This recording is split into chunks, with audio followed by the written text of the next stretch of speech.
दावा दात कट ललको ठोर डीजे उमेश मारा दावा दात कट ललको ठोर अभी अखने आप सब सुन रहल छी मैथिली स्टार म्यूजिक के। गल्ला गाछी घूमै लगे गे छौड़ी गल्ला गाछी घूमै लगे 3 बजे भोर में है कोना मारा दावा दा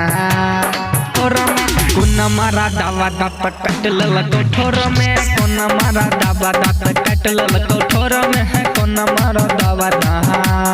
ठोर में गल्ला गाछी घूमै लगे गे बुच्ची गल्ला गाछी घूमै लगे 3 बजे भोर में है कोना मारा दावा दा ठोर में कोना मारा दावा दात कट ललको ठोर में कोना मारा दावा दात कट ललको ठोर में है कोना मारा दावा दा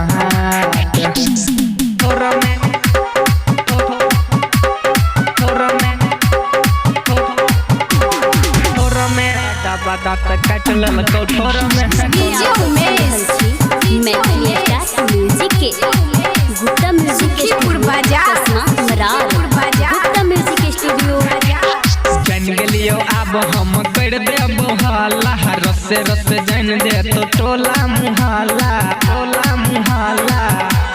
ठोर में जान गेलियो अब हम कर देबो हाला रसे रसे जान दे तो टोला मुहाला अब नहीं बचबे तू गे छौड़ी अब नहीं बचबे तू भल रहे घर में कोना मारा दावा दहार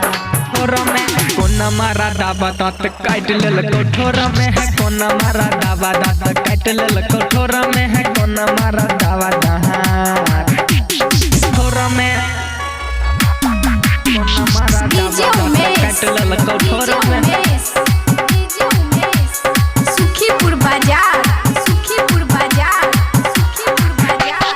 लाल बाबू सोवर के लगे बोला के है गायक परमद के दिला कनिया चिखा के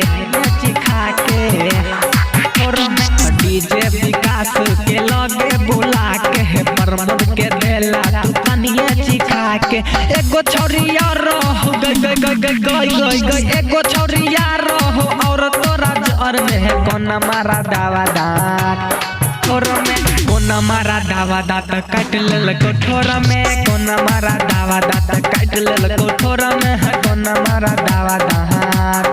ठोर में गल्ला गाछी घूमै लगे गई